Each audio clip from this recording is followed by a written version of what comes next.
दोस्तों, अगर आप इंडियन एजुकेशन सिस्टम के बारे में जानना चाहते हैं तो ये वीडियो सिर्फ आपके लिए है। जिन्होंने सब्सक्राइब नहीं किया है तो उसे सब्सक्राइब कर लें, लाइक कर लें और ज़्यादा से ज़्यादा लोगों में शेयर करें। दोस्तों, आज हम बात करते हैं how to deal with our education system. हम अपने एजुकेशन सिस्टम से कैसे डील करें। आप अच्छी तरह जानते हो, आप इस एजुकेशन सिस्टम में पढ़ रहे हो। मैं आज उन चीज़ों के बारे में रोशनी डालूंगा जो इंडियन एजुकेशन सिस्टम में आपके सामने परेशानी के तौर पे सामने आती हैं। जैसे मान लीजिए आपने यहाँ से ग्रेजुएशन करी, पोस्ट ग्रेजुएशन की और उसके बाद आप कहीं बाहर जाना चाहते हैं, तो सबसे बड़ी प्रॉब्लम आपके सामने जो आएगी, तो मेरी फर्स्ट जो प्रॉब्लम है, फर्स्ट पॉइंट हमारा हम डील करना चाहते हैं, वो है आपकी इक्विवेलेंसी। जब भी आप किसी फॉरेन कंट्री में जाएंगे तो आपको आइल्ट्स का एग्ज़ाम देना पड़ेगा, आइलेट्स का, टॉफिल का, अलग अलग एग्ज़ाम देने पड़ेंगे। लेकिन आइलेट्स का जो एग्ज़ाम है, आइलेट्स के एग्ज़ाम से पहले एक इक्विवेलेंसी का एग्ज़ाम होता है, जो बाहर की कंट्रीज़ वो देखती हैं कि आपका एजुकेशन सिस्टम की जो डिग्री है हमारे एजुकेशन सिस्टम की डिग्री के कितने इक्विवेलेंट है। आपकी डिग्री को वेरीफाई किया जाएगा, आप अपने डॉक्यूमेंट्स वहाँ भेजेंगे और वो देखेंगे कि आपकी ये डिग्री हमारे कंट्री में इस डिग्री के बराबर है या नहीं।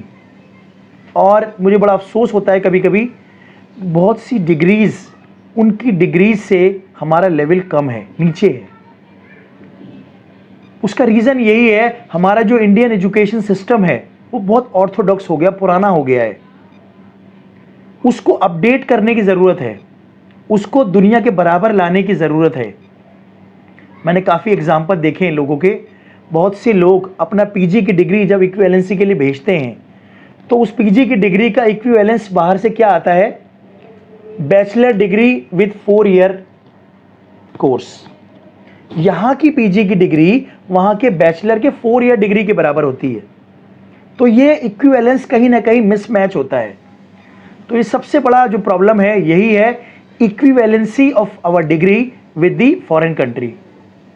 सेकेंड पॉइंट के बारे में हम जानना चाहेंगे। सेकेंड पॉइंट जो प्रॉब्लम के तौर पे हमारे सामने आता है वो होता है आपका प्रैक्टिकल अप्रोच। प्रैक्टिकल अप्रोच, हमारी डिग्री में प्रैक्टिकल चीज़ें बहुत कम हैं। आप ये सब जानते हो, हम जो भी डिग्री के अंदर पढ़ते हैं वो थियोरेटिकल पढ़ते हैं। थियोरेटिकल बेस कि भाई थ्योरी में क्या है, अकाउंटिंग क्या है, लॉ क्या है, इकोनॉमिक्स क्या है, मैनेजमेंट क्या है, केमिस्ट्री, फिलॉसफी, बायोलॉजी, फिजिक्स, ये सारे सब्जेक्ट हम थियोरेटिकल पढ़ते हैं। लेकिन जब बात आती है प्रैक्टिकल अप्रोच की, इन सबको इम्प्लीमेंट करने की जब बात आती है ना, तो हमारे स्टूडेंट्स हो जाते हैं ज़ीरो। हमारे स्टूडेंट्स का प्रैक्टिकल अप्रोच बिल्कुल नहीं है। थियोरेटिकल पढ़ के जब मार्केट में जाते हैं वो, तो प्रैक्टिकली उसे इम्प्लीमेंट नहीं कर पाते।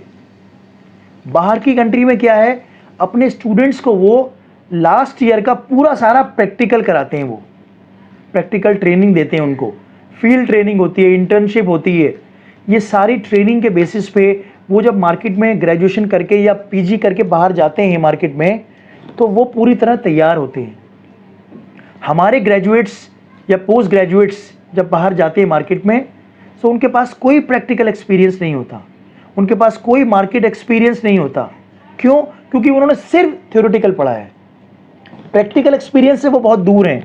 और यही डिफरेंस जो होता है हमारे इंडियन एजुकेशन सिस्टम में, हमारे लिए एक परेशानी खड़ी करता है।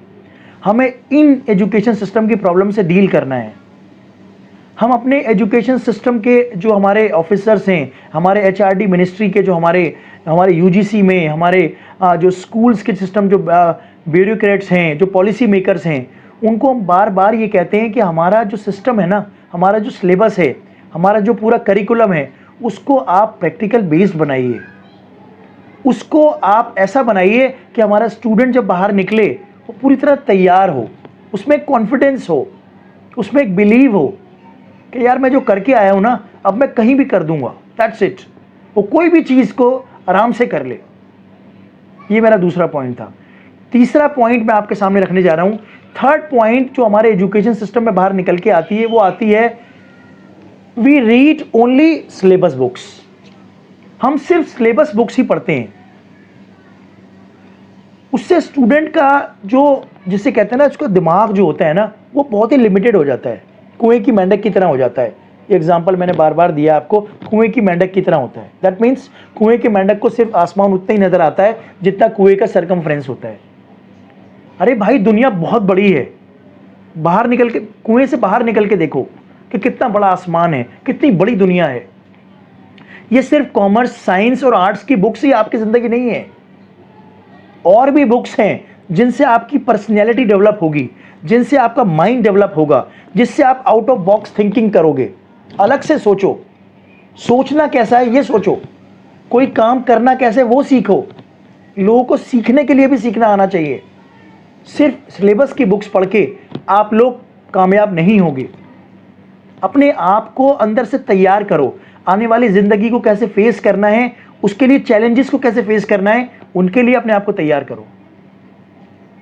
अपने अंदर एक इमोशनल इंटेलिजेंस बढ़ाओ, मोटिवेशन बढ़ाओ, दूसरों की जिंदगी के बारे में पढ़ो और सब्जेक्ट के बारे में डीप नॉलेज लो। World affairs, politics, entertainment, sports, history, geography और लिटरेचर और दूसरे डिसिप्लिन के बारे में भी पढ़ो। जब आप बाहर निकलोगे तो आप तो लोगों से अगर डिस्कस करोगे तो क्या कॉमर्स की बुक्स के बारे में डिस्कस करोगे? आपसे इंटरव्यू में पूछा जाएगा, कोई आपने लेटेस्ट बुक पढ़ी है? आप क्या बताओगे उसको कि मैंने जे.आर. मोंगा पढ़ी है? आप क्या बताओगे उसको, मैंने महेश्वरी मित्तल पढ़ी है? आप उसे क्या बताओगे, मैंने एन.डी. कपूर पढ़ी है? वो ये कहेंगे आप सिलेबस की बुक्स के अलावा कोई बुक्स नहीं पढ़ते। सिलेबस की बुक्स जो है वो एक लिमिटेड नॉलेज होती है, एक पॉइंट, जिसे मैं कहता हूँ ना, एक पॉइंट है बस, वो उसके आगे चलो भाई। सितारों के आगे जहां और भी हैं, और अभी इश्क के इम्तिहान और भी हैं। ये तो बहुत छोटी शुरुआत है आपकी। आपको बहुत सारी चीज़ों के बारे में अपडेट रहना है, लेटेस्ट चीज़ों के बारे में अपडेट रहिए, पढ़िए कुछ, क्योंकि सबसे ज़्यादा नॉलेज आपको बुक्स से मिलेगी। तरह तरह के सब्जेक्ट्स की बुक्स पढ़िए। इंटरडिसिप्लिनरी बुक्स जब तक नहीं पढ़ोगे ना आप, तो आपकी नॉलेज जो है वो इनकम्प्लीट होगी।